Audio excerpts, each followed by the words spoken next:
Well, hello, everybody. Welcome to the third and final exhibition game here in the 1978 season ticket baseball. Of course, tomorrow at noon will be the first game of the NBC game of the week, and that'll be the Yankees in Texas. But this is the final exhibition game where there's two teams that are not going to appear on the game of the week, and they're going to appear right here in this exhibition game. It is the Seattle Mariners taking on the Oakland A's from Oakland. Rick Honeycutt on the mound for the Mariners and Rick Langford on the mound for the A's. I am off today, which is why I'm streaming at this time of day. Took today off. This weekend is my 60th birthday, so I figured why not celebrate early? It's not until Sunday, but why not make it a 3-day weekend out of it and roll some dice and get some things done around the house? It's been rainy and nasty outside, so I couldn't do anything out in the yard. So why not do this? At least that's my rationale. All right, now the one part that I was having a lot of trouble with was the ratings-based defense. I didn't realize that there's a card here, like a cheat sheet, that I'm hoping that will help me on this ratings-based defense. And what the ratings-based defense is, basically, the only player in this game that has to have that is Tony Armas. Tony Armas is listed as a right fielder on this main defensive sheet, but in this game he's playing center field. So we'll be looking at these ratings right here, and we'll use, if he comes up with the defensive check for center field, we will use these numbers, and I'll try not to mess it up. I'll try to go look at the not only the rule book, but this cheat sheet and whatever else is there. So hopefully we'll get that all correct. Still working on how I want to do a setup on this. I may do something different for Saturday. I haven't decided yet for tomorrow. We'll see what happens. All right, so the first thing we're going to do in season ticket baseball is check the weather. We are at the Oakland Coliseum, 1978 Oakland Coliseum. And this was a night game played, I believe it was on April the 11th or 12th. I don't remember the exact date that the game was played. It's not opening day. It's just a couple days into it. But it is a night game, and the average temperature in April in Oakland, 44 degrees. We're going to add these three dice, add it to the 44, and check it against the deep drive chart and see what comes up. So we roll the three dice, and we get a 9, total of 9. 1, 0, and 8 add up to 9. 44 becomes 53. Well, 53 falls less than 54 degrees, so on all deep drives for this game, we will take off 1 because of the cold weather here in Oakland on a, I don't know what night it was, but it's a night game in Oakland. We will take that away as a -1. So all deep drives in the game will be subtracted by 1. All right, Rick Langford against Rick Honeycutt. A couple of Ricks going at it. So we'll start out with Rick Langford on the mound. And we'll go through the lineup very quickly. Leading off for Seattle will be second baseman Julio Cruz. Batting second in left field is Bruce Bocty. Hitting third at first base is Dan Meyer. Batting cleanup, the designated hitter Leroy Stanton. Hitting fifth in center field is Rupert Jones. Batting sixth in right field is John Hale. Batting seventh at third base is Bill Stein. Batting eighth, the catcher Bob Stinson. And batting ninth at shortstop is Craig Reynolds. That is your starting lineup for this game. So we will get things going. Without further ado, leading off will be Julio Cruz. We get a 296 on the very first play. 296, 200 means we're on the lefty-right splits of the pitcher. Julio Cruz is a switch hitter batting left-handed, so we're in this category. 296, we got a deep drive. Around the very first play, it's a deep drive to right field. So look at Julio Cruz's power, though. He's a 0. He's a 0 plus the cold weather makes it a -1. So whatever we get, we're going to subtract 1 from it because the 0 power and the -1 don't do anything. So the deep drive is actually to left field. I'm sorry, it's to right field because he's a switch hitter. Deep drive to right field. So we're looking at the right field deep drive. We're going to roll the 2 D10s, add them up, and subtract 1 from it because of the ballpark. We get a 4. We subtract 1, makes it a 3. It's still going to be a base hit. It's going to be a single to right field. Uh, the runner on first could challenge trying to go to third, but there's nobody on base, so it's just going to be a straight out single for Julio Cruz. He will start the game with the base hit off the deep drive chart. Now, will he try to get the lead to steal? That's certainly an option. Getting the lead to steal. His speed rating, or steal rating rather, is a 5. The hold rating on Langford is very good, though. It's a 9, so he may not be able to get the lead on this. And the way you get the lead, or attempt the lead, is you take the steal rating of the batter, add the 2 D10s, and it has to be greater than or equal to 10 plus the hold rating. Well, the hold rating on Langford's a 9, so that's a 19. And we're going to roll these 2 dice, add them up to the speed rating or the steal rating, see if it's higher than 19 or not. That's a 7. His steal rating is a 5. That's only a 12, so it's not greater than the 19, so he cannot get the lead. He's not picked off, he just can't get the lead. So Julio Cruz will stand pat, and that'll bring up the left fielder, Bruce Bhakti. That is a 4-19, and this is the left-right splits on Bhakti against a right-handed pitcher. 4-19. 4-19 is going to fall into this category, a 4-3 double play. So how about that? 2 quick outs. He grounds it to Edwards, steps on the bag, and then throws to first for the double play. So it's a 4 unassisted 4-3 double play. 2 quick outs. Bases are cleared, and here's Dan Meyer, first baseman. We get a 5-11, and that's a that's a fielding check. The 1 is the pitcher. So we go over here to 5-11 on Langford. It's a 1-6-3 double play, but nobody's on base, so it's just a 1-3 putout. And that's going to end the inning. No runs, a hit, no errors, and a man and nobody left after the double play, actually. So half an inning to play is in the books. It is Seattle 0, and Oakland will be coming to bat. I realize this is not a prime time to be streaming, but I have time, so figured why not do it. Tonight I'll be doing Stratomatic, Cleveland and Kansas City, so figured now is a good time to do it before streaming picks up late in the afternoon, so I figured to do it now, get it out of the way. All right, let's look at the Oakland starting lineup against the left-hander Rick Honeycutt. Leading off and playing in left field is Miguel Delaney. Batting second at second base, Mike Edwards. Hitting third, the shortstop Mario Guerrero. Batting cleanup, the designated hitter Gary Alexander. Batting fifth, first baseman Dave Revering. Batting sixth, the catcher Jim Essien. Batting seventh at third base is Wayne Gross. Batting eighth, and again playing in his off position in center field, is Tony Armas. And in right field, batting ninth, Gary Thomason. So that is your Oakland A's lineup against Rick Honeycutt.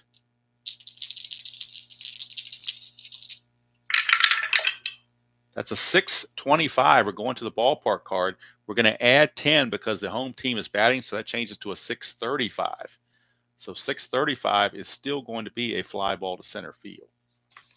Fly ball to center. The weather does not affect ballpark rolls, only deep drive rolls. So it's a fly to center for out number 1. Hey, Marlon, good to see you. And if you're somewhat of an expert in season ticket, maybe you can help me out if I screw something up. All right, here's Mike Edwards. Again, this is a practice game getting ready for tomorrow. 568, so that's a defensive check on the shortstop, Craig Reynolds. So we go to Craig Reynolds and look at his 568 number, and that's an E6. 568 falls in the E6. That blue die being an 8 puts it right here as a one-base error on Craig Reynolds. So E6, and Edwards will reach on the error by Craig Reynolds. You're a novice. That's still probably better than me because I'm more of a beginner. But Edwards, his steal rating's an 8. The hold rating on Honeycutt's an 8. So let's see if he can get the lead or not. And to do that again, you roll the 2 D10s, and they have to add them up to the steal rating. It has to exceed 10 plus the hold rating. So we got to exceed 18, which means these 2 D10s have to equal 10 or higher. And they do not. It's only a 9, so he cannot get the lead. So he will hold, and Mario Guerrero is your batter, shortstop. That's a 235. Guerrero's a right-handed hitter, so under Honeycutt 235, we got right here a 5-3 putout. So the lead runner is going to get to second base. The only play was to first. Guerrero is out 5-3. Edwards will take second base. Now there are 2 outs. And it's up to Gary Alexander, designated hitter. See what he can do. 131, that's under Honeycutt. 131 is a fly ball to right field, and that's going to end the inning. No runs, no hits, 1 error, and 1 left. At the end of 1, we got no score from Oakland. And granted, I understand this is not a marquee matchup, but these are 2 teams that don't appear at all in the NBC Game of the Week scheduling, so that's why I'm doing them. It's the only time we're going to get to see them. All right. Top of the second, Leroy Stanton, the designated hitter, will step to the plate. Righty on righty matchup with Rick Langford. That's a 592, so we're looking at the right fielder in this case, and that's Thomason. Should be able to get it with that blue die being a 2. It should be playable. So a 592 says it's a fly ball to right field. And here it says a runner on third, if there was one, would be thrown out trying to score. It'd be a double play, but there's nobody on. It's just a fly ball to right for out number 1. So there's 1 away. And that'll bring up Rupert Jones, center fielder.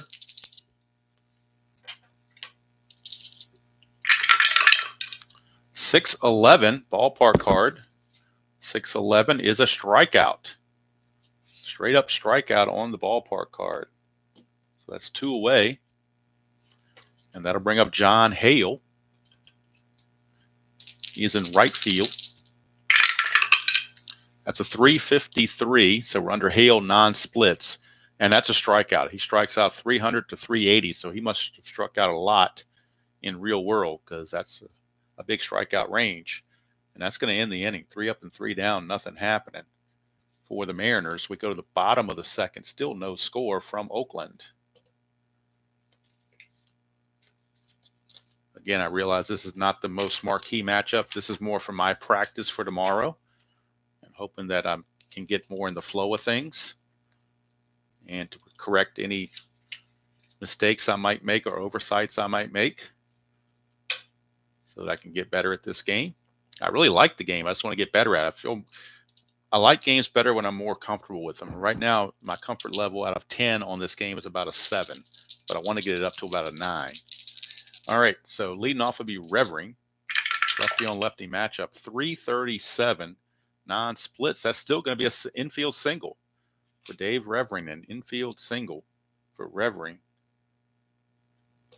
He will get the infield single. He's not going to steal anything.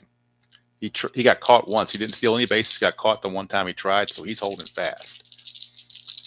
Here is Essien. It's a 103. That's going to, usually it's a redirect, but not for Honeycutt. That's a 1-6 putout. So the runner is going to advance to second base, as the only play is going to be to, I'm sorry, it's a 1-6 fielder's choice. What am I talking about? It's a 1-6 fielder's choice. They get the force. That's it. Essien will take over as the new runner at first. He has not much speed either, so he stole 2 bases, got caught once, but he's not really known for his speed, so we're going to leave him there. 1 away with Essien now the runner at first. Hello, Captain. Here is Gross, 204, and Gross is a lefty. That's a redirect to a 404. 404 against lefties is actually going to be a walk to Wayne Gross, so he will walk. That'll put runners at first and second with 1 out. And that will bring up the center fielder, Tony Armas. Again, he is the only one using his secondary fielding, because he's normally a right fielder, but he's playing center field in this game. 349, that's the non-split, and that's a strikeout of Tony Armas. He must have struck out a lot too, because he's got a high strikeout range there. So 2 down, and it's up to Gary Thomason, right fielder.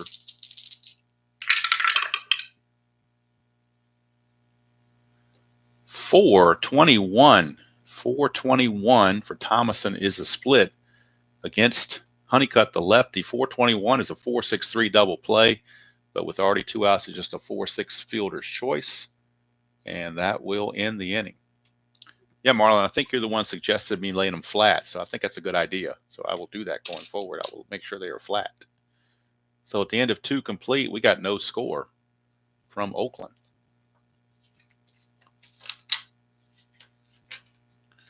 So Bill Stein will lead off for the Mariners against Rick Langford. Stein, let's see, let me finish up the totals in the last inning for Oakland. No runs, a hit, no errors, and 2 left. Make sure I got all my totals correct.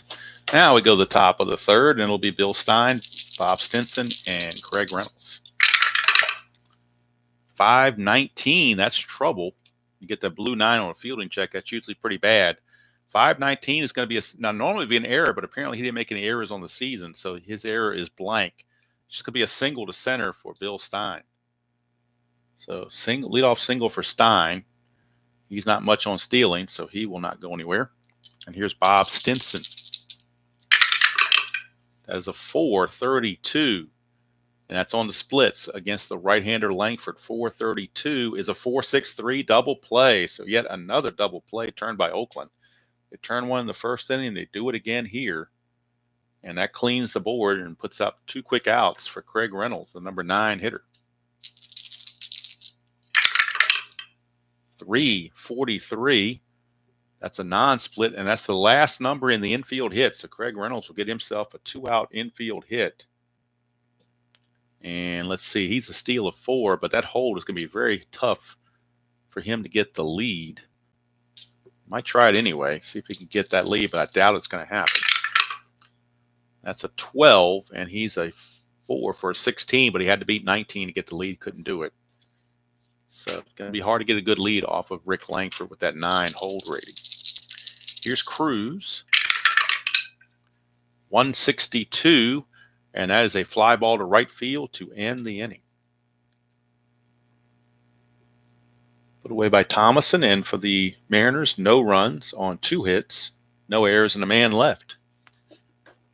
We go to the bottom of the third, no score from Oakland. And it's the top of the order due up for the A's. It will be Delaney, Edwards, and Guerrero to face Honeycutt.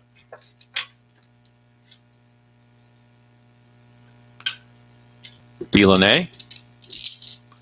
See, hopefully that's not too much light on there. Dim this a little bit.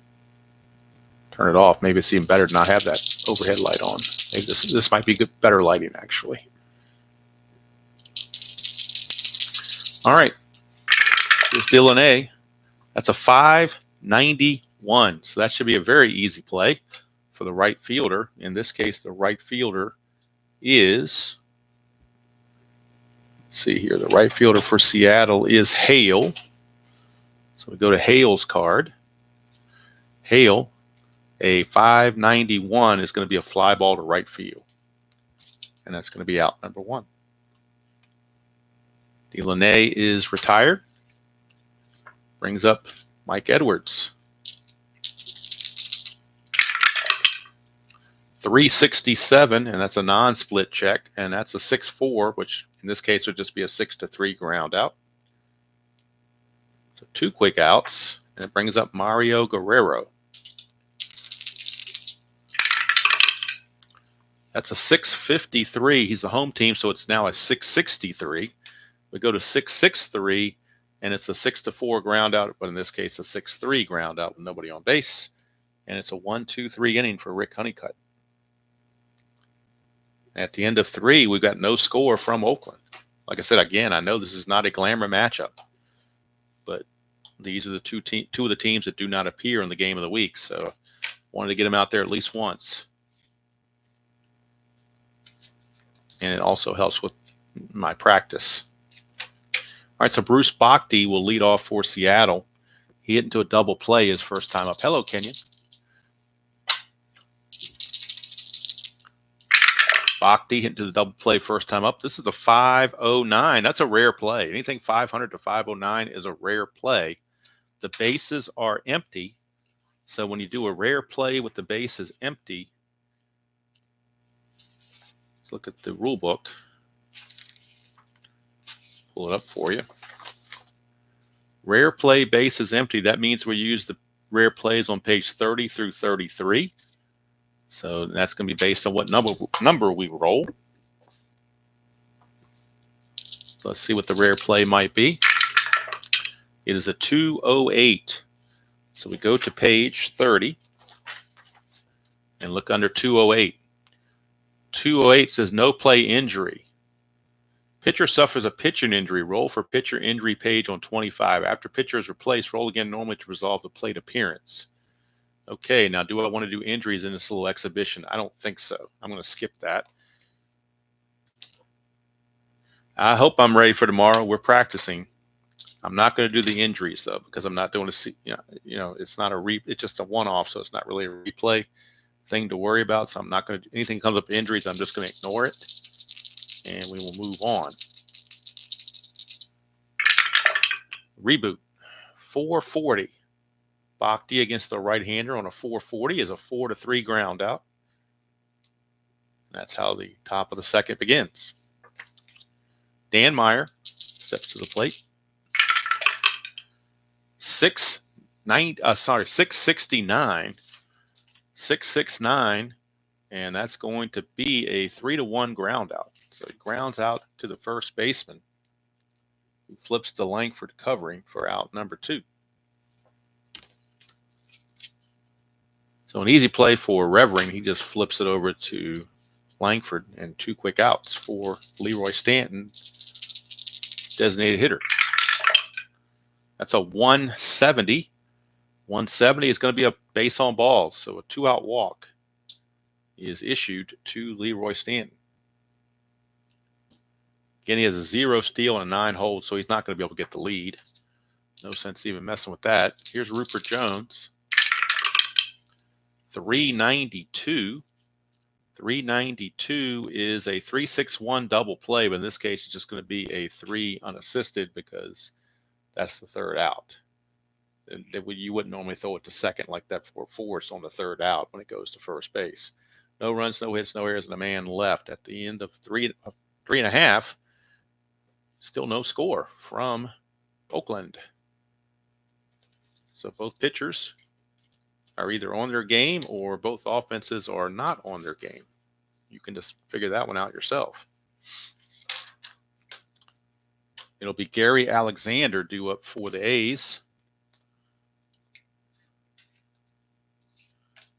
And Rick Honeycutt back on the bump. His stamina is a 4, so we start that next inning. The 5th inning will be a stamina inning to worry about. Here is Alexander. 626, but the home team's batting, so that makes it a 636. Still, 636 is only a fly to center, so nothing going on there. Oakland is a pitcher's park, so not going to get a whole lot of help there. Here's Revering. 160 on Honeycutt. 160 in the non-split section is a single. So how about that? Revering gets himself a base hit. He's 2 for 2. He will not try to go anywhere. He doesn't run well at all. Here's Essien. 125, and that's going to be a fly out to right field for out number 2. 2 down for Wayne Gross.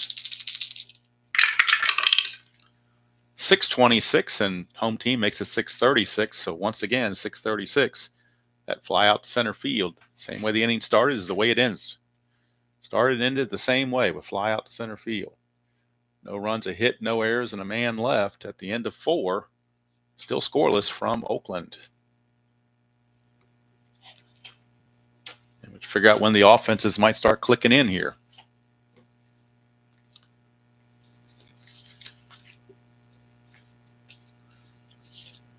John Hale will lead off for Seattle against Langford. Hale, his first time up, struck out.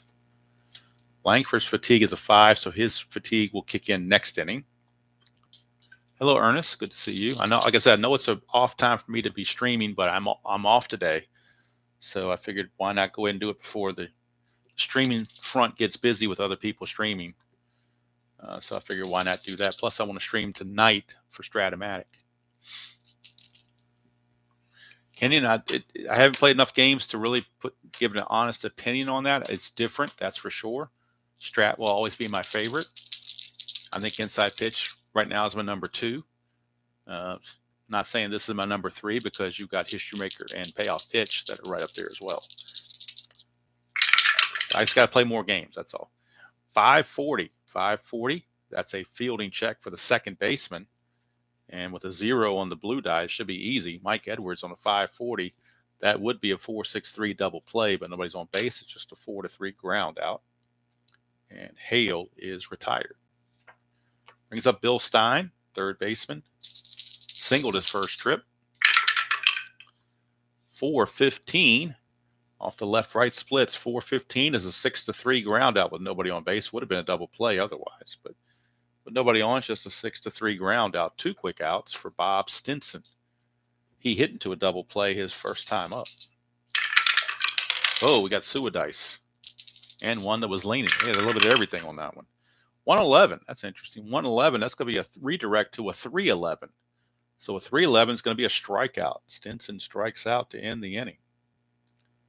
3 up and 3 down go the Mariners. We go to the bottom of the 5th, still no score from Oakland. Now this is going to be the fatigue inning for Honeycutt, so we'll keep an eye on him. Anything he gives up is going to add 10 to the ballpark rating, as well as 10 for the home team. So I actually get a plus 20 the first time we get a ding. Here's Tony Armas, struck out his first chance. Wow, this thing won't stay flat. We get a 4.68. That's Armas on the splits against lefties. 4.68 is a strikeout. So we struck him out. 1 down. That'll bring up Thomason. 145 non-splits. It's going to be a walk. Honeycutt will issue the base on balls to Thomason. He's on. Not really. He's got a 0 steals, so he's not really a threat to run. Plus, he's got 8 holds, so Alpha would even get the lead if he wanted it. Here's Delaunay, 341. That's the non-splits. 341 is going to be a 6-4 fielder's choice. So Delaunay will take over as the runner at first on the 6-4 fielder's choice. But now Delaunay might try to get the lead. Again, his steal is a 9. So we're going to add 9 plus these 2 D10s. They have to equal 18 or higher to get the lead. And they do not. So he cannot get the lead. He'll hold fast where he is, and here comes Edwards. 360 non-splits. 360 is going to be a 6-4 fielder's choice, and that's going to end the inning. Nothing doing for Oakland. We played 5, and we got no score.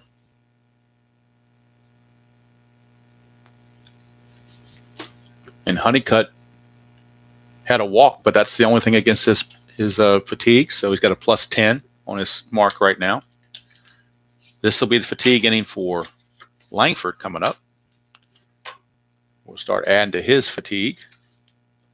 He's going to face Reynolds, Cruz, and Bhakti. Reynolds, Cruz, and Bhakti. I haven't decided if I like this setup or not with this field, or whether I should go use another field or just go straight with the score sheet and the cards. I haven't really figured it out yet. I'm still working on it to figure out what the best presentation might be. Here's Reynolds, 535. That's a fielding check on the first baseman, and that is Revering. 535 is going to be a 3 unassisted. So it's going to be 3 unassisted to put out Reynolds for 1 away. And that will send up Julio Cruz. Cruz is 1 for 2, singled and flown to right. 622 ballpark card. 622 is going to be a pop-up to second base. Quickly 2 away. Langford has nothing against his point of weakness to this point. Still full strength. Here's Bhakti.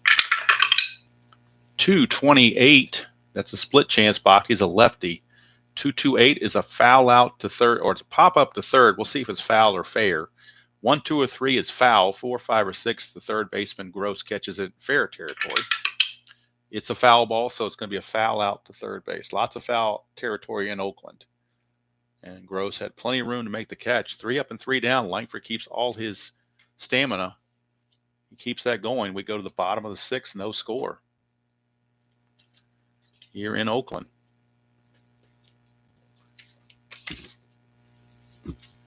Leading off for the A's will be Guerrero, shortstop.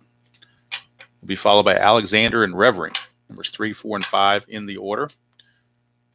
Honeycutt has a +10 going for him right now on fatigue. Got 1 ding against him for a +10 on ballpark rolls. Not deep drive rolls, but ballpark rolls.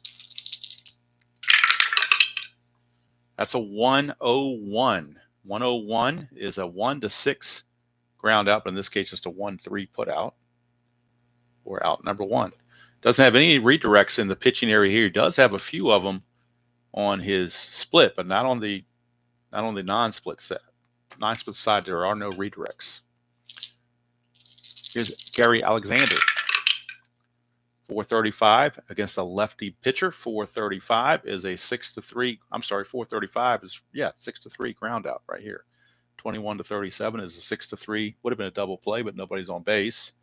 So it's just a 6-3 ground out. And that will bring up Revering. That's a 5-15. So 5-15 is a 1-3 put out on Honeycutt's card.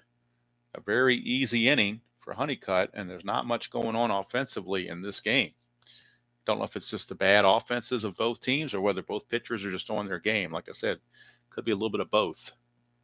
Neither one of these teams are juggernauts, obviously. So it could be that they just don't have a whole lot of offense to offer here. Here's Langford. He's still got full strength. And he will lead off the top of the 7th against Dan Meyer. Meyer is grounded to the pitcher and grounded to first. You don't need to roll again to determine foul outs. How do you determine if it's fair or foul? Is it by P4 versus F4? But I don't know how you determine whether it's a foul ball or not. I was just going by what Replay Gamer was doing. He was doing when he was playing this game. He was doing that to determine if it was a fair or foul ball. But if there's another way to do it, if there's like a die roll to look at or something, I'll do that from the original roll. I'm flexible to do a lot of stuff. So 205 for Langford against Meyer, the lefty. 205 is a redirect to 405. So 405 is going to be a 3 to 6 ground out, but in this case, it's going to be 3 to 3 unassisted, basically, for Meyer for out number 1. Oh, blue die. Okay, I'll have to look at that. I'll have to go back and look at the instructions on that. Thank you for letting me know. I'll go back and I won't do it now, but I'll go back and look at the instructions on pop-ups to see what it says about the blue die and take that. Hello, Mr. Mike. Now, it's nothing special about this. It's just practice for me for tomorrow, for the game of the week for tomorrow. That way I can get feedback on things that I need to tighten up on, like Captain just told me about the foul outs and the pop-ups. Here's Stanton.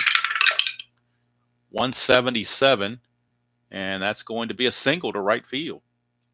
So Leroy Stanton gets his first hit, and that's the first ding against Langford. He will now have +10 added to his repertoire.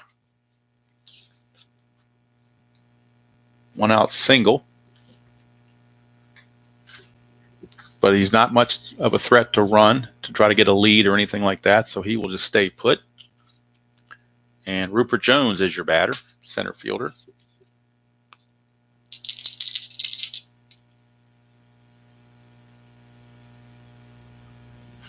I have what they call nameless players. Strat sells nameless players, at least they used to, Mr. Chris. If you look on the Strat website, I believe they still sell them. They call them nameless players. That's a set. I bought a set of nameless players to use in those circumstances. I don't know if they still sell them or not, but they did last year. I'm assuming they still do. I haven't looked at their website in a while to know, though. All right, so that is a 498. Rupert on a split chance. 498 is actually a deep drive to right field for Rupert Jones, but his power is only a 1, plus the weather, and when we rolled at the beginning, is a -1 because of cold weather. So it's really a 0. It's a neutral 0.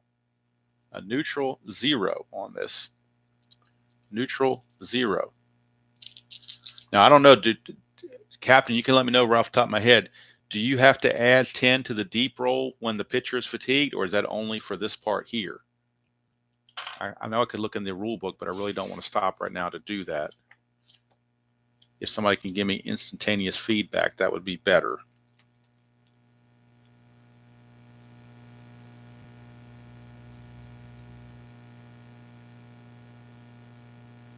So I don't know. It says that they are affected. It says rolls of 600, 699 at 10 for each level of fatigue. I'm assuming that's whether it's the deep drive or not. Oh, not on the deep drive. Okay. Not on the deep drive. Okay. So we don't do that for the deep drive. We're just going for the deep drive, which in this case is a 0 because the power rating of Jones is a 1, but it's a 53-degree temperature, so it's a -1. So we're stuck at a 0. We're just going to add these two and figure out what happens. That's a 4, and that's still going to be a base hit. Base hit. The runner on first could try to challenge because there is an R1 right here, which means the runner could try to challenge against the right fielder's arm. So let's see who the runner was. The runner is Stanton, and his speed is only a 3. He's not that fast. He's only a 3. Let's look at Thomason's arm. Thomason has an arm rating of 5 in right field. His arm is a 5, so it's probably not a good idea to challenge that. So we're just going to have him hit a single to right field and leave it at that.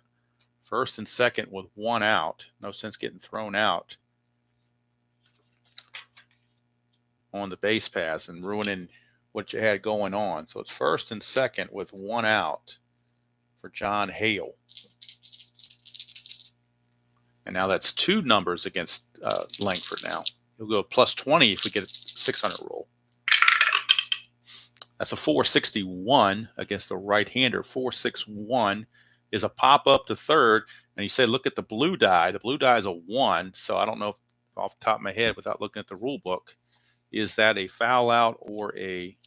I don't know how you determine that. I'd have to look at the book, the rule book, to figure it out. Not that it really matters at this point, just to put out to third base.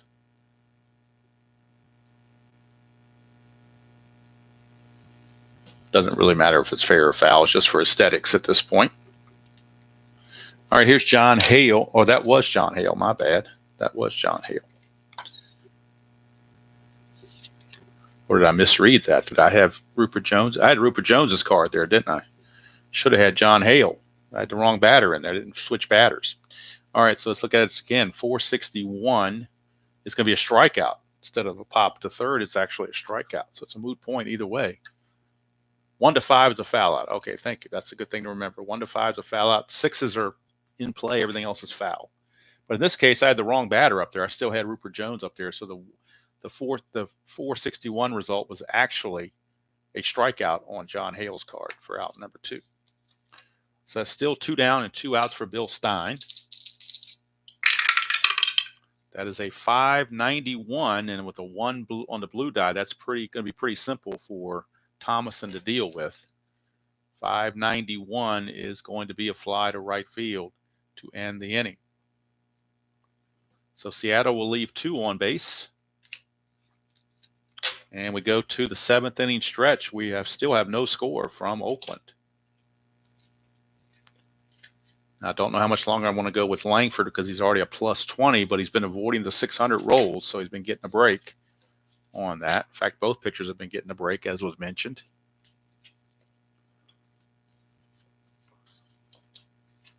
All right. Strat and Sale are usually oxymorons. No runs, 2 hits, no errors, and 2 left, especially when it comes to cards and dice. They might do it on the computer or the max or whatever. But on strict cards and dice, if you catch one of those, it's like once a year maybe. And even then, it's not that much. It's like 10% off or something like that. The one I gravitate to, if they have it, is the free shipping, because that's where I save the money. All right, here's Essien, but you got to buy like 3 or 4 sets to get the free shipping. That's the problem. You got to spend over $200. 6. That's a 656. Honeycutt's a +1, makes it a 666. Home team batting makes it 676. So it's a 676, and it shows a wild pitch. So that's just ball 1. So ball 1, and we reboot, because we had to add 20, 10 from Honeycutt and 10 from me and the home team. So it's just a wild pitch, and we'll redo it. 271, split chance. Essien's a righty. 271. It's going to be a deep fly to center field for Essien. His power is a 2 on the deep drive. His power is a 2, but we subtract 1 for the weather, makes it a 1. So we add 1 to whatever this is. 1 to the 9 makes it a 10. And as a 10, that's a single. The batter can challenge and try to advance, but Essien has very little speed, so he will not challenge anybody. He will take the leadoff single and run with it. And now the Seattle bullpen starting to stir. Might be coming in, actually, because Honeycutt's starting to get tired. In the bullpen, they have a couple of right-handers. They have right-hander Steve Burke. I had to print him on a PDF. They have John Montague, and they have Enrique Romo, their closer. And from the left side, they have Shane Rawley. So those are the 4 guys that are available. And right now, we are looking at, boy, Steve Burke's better than Montague, that's for sure. Montague gives up a whole lot of hits on his card. Yeah, Steve Burke is loosening the bullpen for Seattle. Steve Burke, a right-hander, is loosening. Might be called to come in. Essien's at first with nobody out. And Wayne Gross, and Honeycutt now has 2 marks against his point of weakness. That's a +20.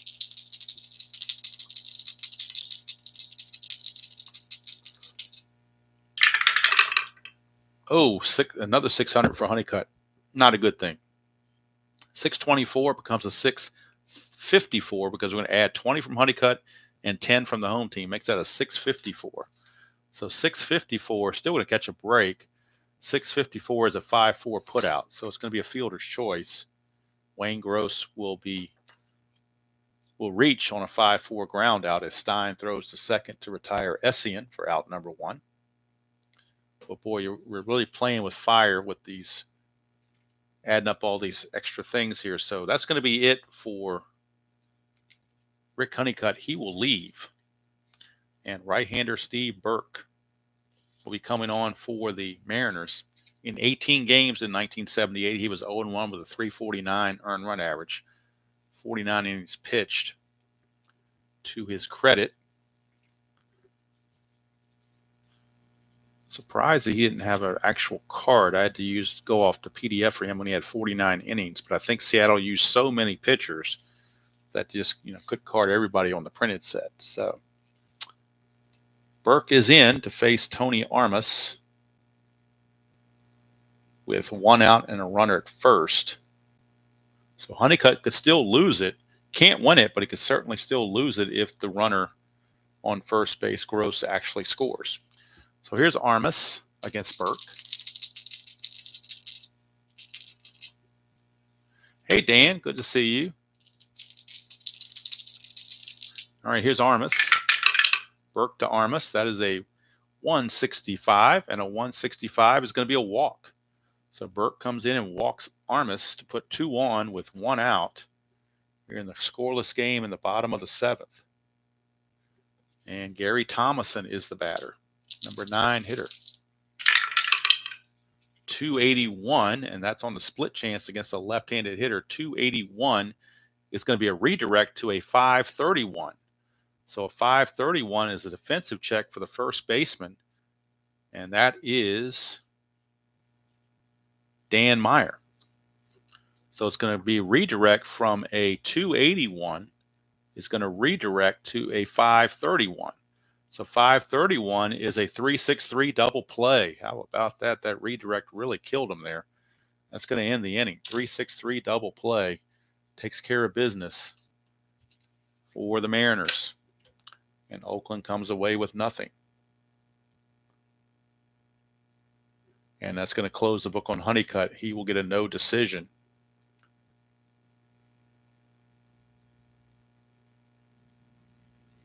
So Honeycutt's going to go 6 1/3 innings.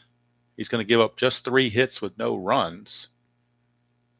Let's check his walks. He walked 1, 2. I've got him for 2 walks. Strikeouts 1, 2. I've got him for 2 strikeouts. So 6 1/3, 3 hits, no runs, 2 walks, 2 strikeouts. And we go to the 8th inning. Langford's still in there, but he's showing fatigue as well. So we have to keep an eye on him to make sure he doesn't cause any problems.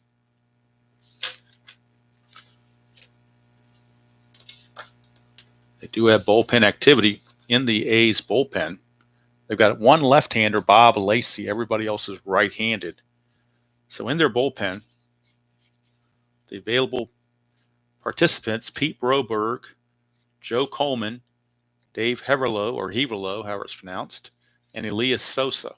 Those are from the right side, and Bob Lacey from the left side. Those are the potentials for the A's. And for Seattle, coming up to bat, it is Stinson, Reynolds, and Cruz. We got some lefties and some switches. So Bob Lacey is loosening in the A's bullpen, a left-hander, Bob Lacey. But they're going to start the inning with Langford, see how he does. But Bob Lacey is loosening in the bullpen.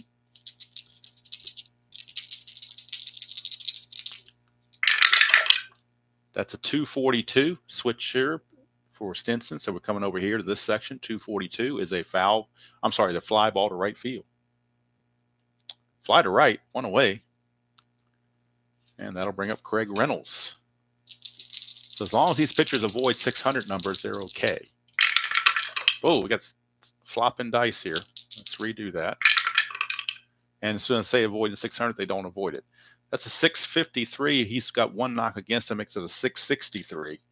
So 663 is going to be still going to be a 6-3 ground out. So Reynolds is out as he grounds out to the shortstop, Mr. Guerrero, for out number 2. And here's Julio Cruz. So they might get 8 innings out of Langford. 527. This could be trouble. That's on the catcher. And that is Essien. 527. A 7 is a walk. So that will be a 2-out walk issued to Julio Cruz. And he might be trying to get the lead. It's going to be awful hard to do it. Awfully tough to do it against Langford. Langford's hold is a 9. Cruz's steal is a 5. So to get the lead, he's got to beat a 19 with the 5 and the 2 D10s. That's only a 6. He does not get the lead. So he will stand pat. And with Bruce Bhakti coming up, that's going to be it for Rick Langford. They're going to make a move to the bullpen. With Bhakti coming up, they don't want to take any chances. They're going lefty on lefty matchup. And the one lefty in the bullpen, Lacey, is going to be coming on for the A's, Bob Lacey. And Rick Langford will bid us adieu. He can't win it. He could potentially lose it if the runner on base scores. Coming in to pitch for the A's, it is left-hander Bob Lacey, 74 games in 1978, 8-9 with 5 saves, ERA of 3.01, so not too bad. And he'll be facing Bruce Bhakti with an inherited runner of Julio Cruz at first base with 2 outs.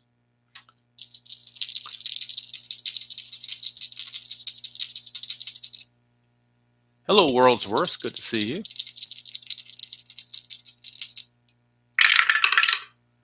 .576. That's on the shortstop Guerrero. Could be trouble with that 6. 576. It's going to be a single to left field. Single to left field. Cruz could challenge the left fielder's arm if he so desires, but do you really need to do that? He would be in scoring position already, and there's no sense running yourself out of an inning. Delaney's arm is a 3. Cruz's speed is a 7.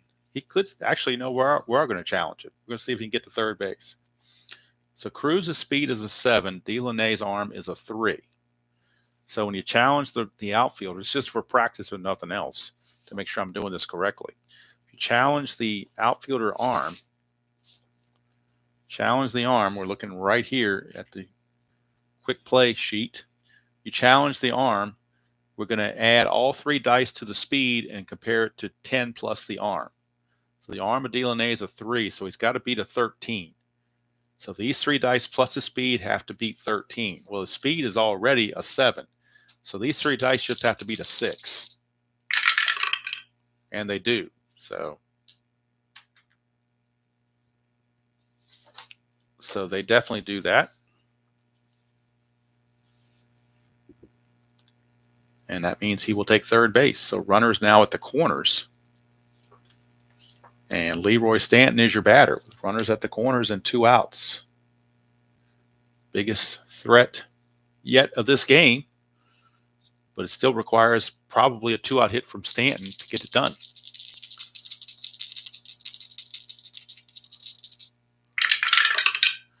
.612 should be okay. 612 is actually a strikeout. So Lacy gets the strikeout of Stanton, and that's going to do it.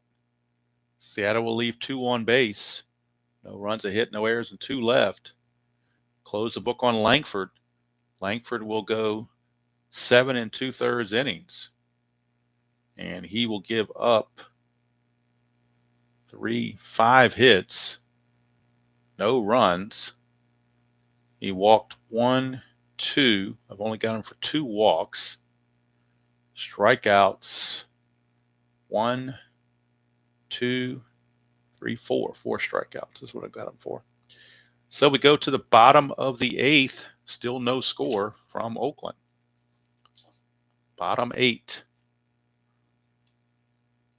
Due up for Oakland, top of the order, Delaney, Edwards, and Guerrero.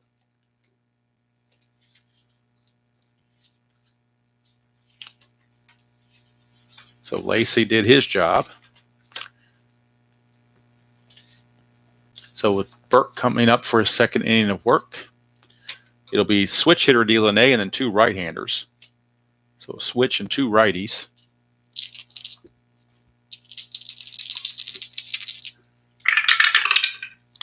That's a 247, and that's on the split chance. He's a switch hitter, 247. That's a single.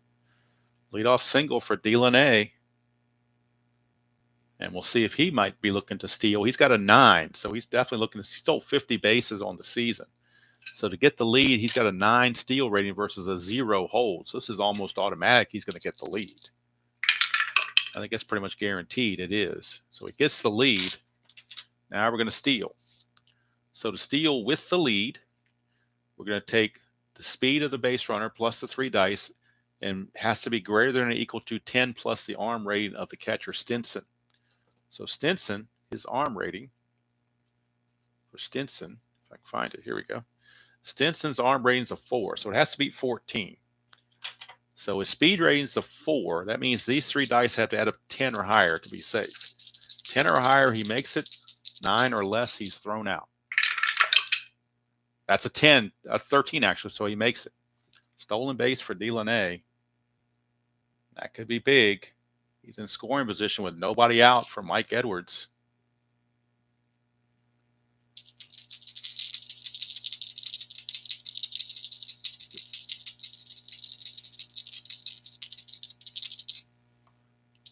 Dan, I'm glad you're here since you play. It sounds like you play season ticket quite a bit, so you can set me straight whenever I mess something up. All right, here's Edwards. Burke to Edwards. That's a 247. He's a right-hander. 247 is going to be a 1-6 put out. And to me, on a 1-6 put out of the runner at second, he's going to have to hold with a hit right back to the pitcher. I just don't see him moving up.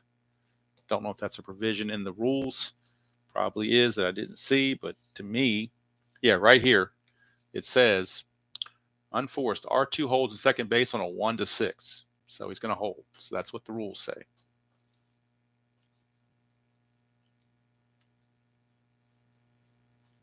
So Edwards is out. One down for Guerrero.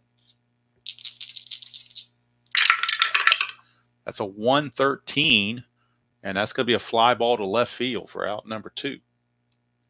2 down is Alexander, the batter, although he will be pinch hit for. He was in there because he was a right-handed hitter against the lefty, but now the pinch hitter is going to come out. The Oakland A's have one left-handed pinch hitter on the bench. Their total pinch hitters, they have Mike Adams, they have Jeff Newman, Marty Perez, Steve Staggs, switch hitter Bill North, and they have left-hander Dwayne Murphy. So out of all these guys, North's not very good either, but they're going to play the percentages because you don't know this ahead of time what their averages are going to be. So they don't really have a whole lot. The best guy off the bench is Newman it's Staggs at 244, but I think realistically they would bring in a left-handed pinch hitter because you don't know what they're going to hit. So we're going to have Murphy, their lone lefty, will pinch hit and stay in the game to play DH. So Murphy will pinch hit here in the 8th inning with a runner at second and 2 down.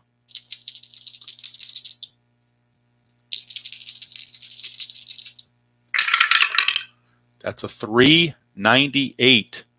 398 is a 4-6 fielder's choice, but really it's just a 4-3 ground out to end the inning. So Murphy fails, no runs, a hit, no errors, and a man left. We go to the 9th, still scoreless from Oakland.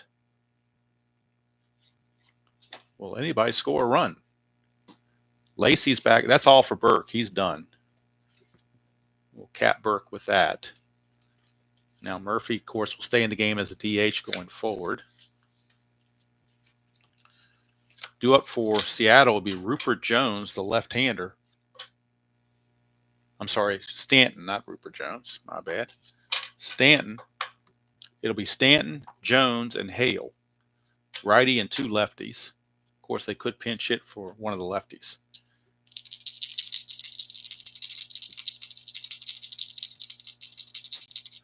Yes, I do like inside pitch quite a bit. I just don't like the cookie cutter cards. That's the one thing I don't like. When you get left-right extreme players, they aren't carded for splits. That's my one irritation. But other than that, great game. 3:30 for Stanton against Lacey. That'll be a strikeout. So Stanton strikes out to start the 9th. That'll bring up Rupert. Rupert Jones, 398. And 398 is a straight-up home run for Rupert Jones. Look at that. Out of the blue, a 398 is a straight-up home run for Rupert Jones. Wow.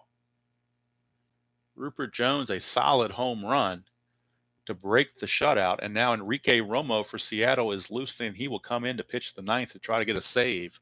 But Rupert Jones, look at it again, 398. Non-splits, it's right here, home run, solid. No other deviations to worry about. He hits the home run. Now Hale is your scheduled hitter, but he will not hit. They will bring in another right fielder. Looks like Leon Roberts will pinch hit and stay in the game to play right field. Leon Roberts, who I imagine was mostly their right fielder most of the time anyway.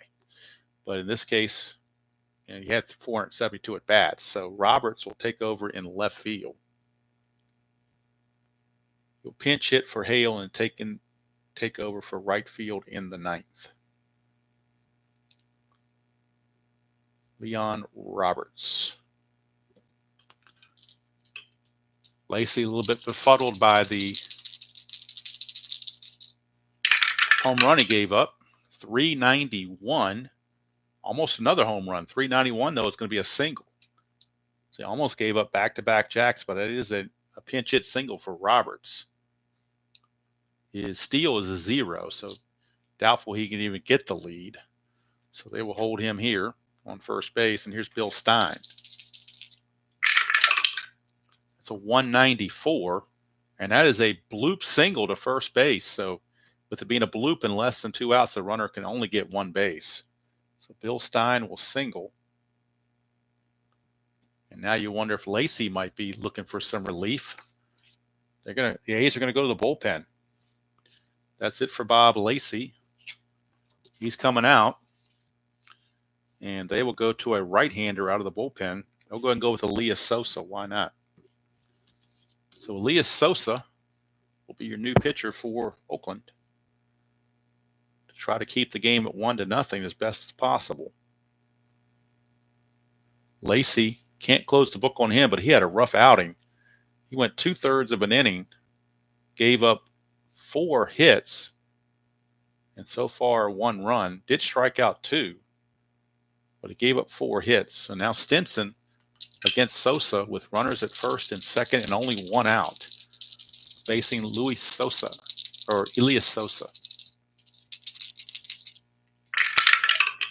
That's a 5-29. That's bad news for the catcher when you get a 9 there. Essien most likely is going to be a walk. Actually, this is going to be a pass ball.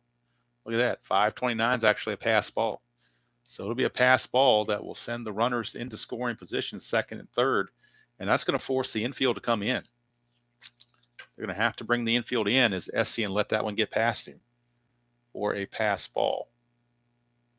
So the infield is going to come in. They have no choice. Stinson is your batter.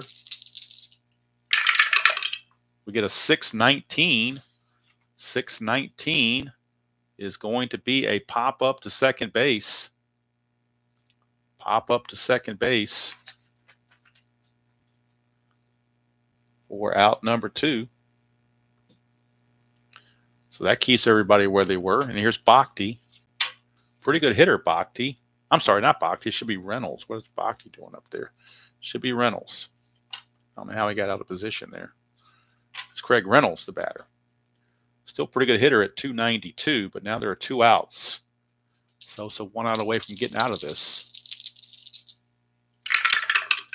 That's a 288 against the lefty Reynolds. 288 is a fly to right. Boy, a 289 would have been a deep drive, but a 288 is a fly to right field against a lefty.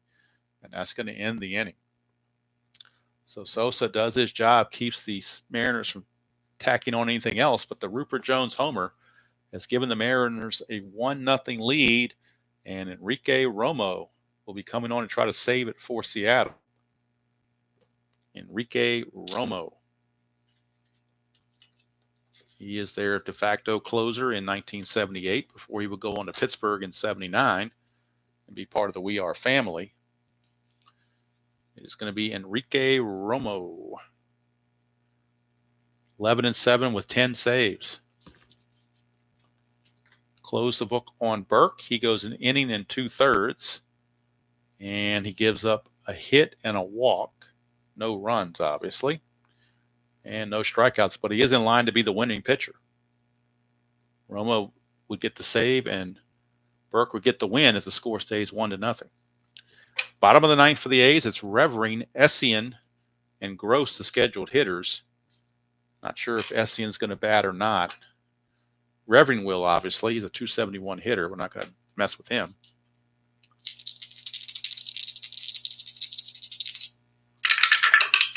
That's a 654. Home team batting makes it 664. 664 is still going to be a ground ball to short. So ground ball to short. Revering is out on the 6-3 ground out. And now the A's, like I said, the A's bench is not much. Skaggs is your best hitter at a batting average of 244 for Skaggs. But we're going to play it like they would play in real life, and that's the switch hitter, Bill North. He's the only non-righty on the bench. So Bill North is going to pinch hit for Essien here in the 9th. If the A's happen to tie the game, Jeff Newman would come in and catch. But right now it is Bill North against Enrique Romo. 5:43, so it's a second base chance for Julio Cruz. And a 543 is a ground out. Would be a double play, but nobody's on base, so it's just a 4-3 ground out. North is retired. And it's up to Wayne Gross. Last chance for the A's. Wayne Gross. He does have decent power. 180.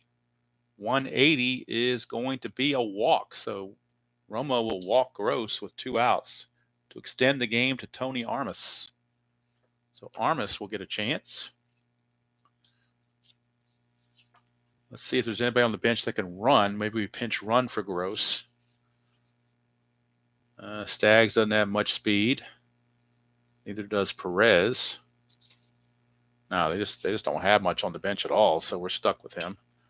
So obviously he's not going to try to go anywhere. Here's Tony Armas. He has struck out twice and walked. That's a 582. That should probably do it right there with that low number of 2. Oh, it's going to be noon Eastern tomorrow. Game of the week, noon Eastern tomorrow. 582 should end it. It's a fly ball to center field. Rupert Jones camped under it. And on a 582, that is a fly to center. And that's going to end the inning and the ball game as the Seattle Mariners beat the Oakland A's 1-0. Wouldn't call it ultra exciting, but at least it was a close game. Wasn't a blowout. Romo will go 1 inning. Walk a batter, give up nothing else. So Romo gets the save. Burke gets the win. Lacey will take the loss for Oakland. Sosa goes 2/3 of an inning and gives up nothing. So for Seattle, it's going to be 1 run on 9 hits. And I believe, was there 1 error? Somebody made an error. Yep, it was on the shortstop, Reynolds. He made an error in the first inning, so it was 1 error. And left on base for Seattle. Let's check out those. They left on a total of 8. 8 total left on. For Oakland, no runs. They only managed to pop out 4 hits, no errors, and they left on 7. So there's your final score from Oakland in this final practice game. They were not on TV at all during the NBC Game of the Weeks. I checked the schedule. Utah Mike sent me the schedule, Sports Time Machine, and they were not listed. So I guess they were pretty bad. So I guess they figured, they weren't for the best for getting ratings, so they didn't have them in there. So they weren't there, but at least you got to see them now. So, but they won't see these teams anymore. That'll be it for them. Seattle does win it by the score of 1-0. Hopefully I didn't mess too many things up. If somebody watches this later today, can let me know. Thank you, Ernest. Tonight will be back to Stratomatic for tonight's game between Cleveland and Kansas City. That will be a matchup. Danny Jackson against Ken Schramm. That'll be tonight sometime around maybe 8:30 or so. And then, of course, like I said, tomorrow at noon is going to be the NBC Game of the Week in season ticket baseball. The New York Yankees take on the Texas Rangers. Ron Guidry against John Matlack. And remember, Ron Guidry in 1978 was 25-3. So if people seem to like this setup for doing the games, then maybe I'll keep this. I thought about doing it with the stadium in the background, but there tends to be a lot of glare on that, and people didn't seem to like it as much. I could do it with just the score sheet and the cards and not have any field at all, no base runners, just use the score sheet. So I don't know. I kind of starting to like this particular setup, so I probably will keep it most likely, unless I get a lot of feedback saying you should do something else. I think I'll stick with this particular setup right here. So hopefully I didn't screw that up too much. Hopefully I'm ready to go for tomorrow, NBC Game of the Week.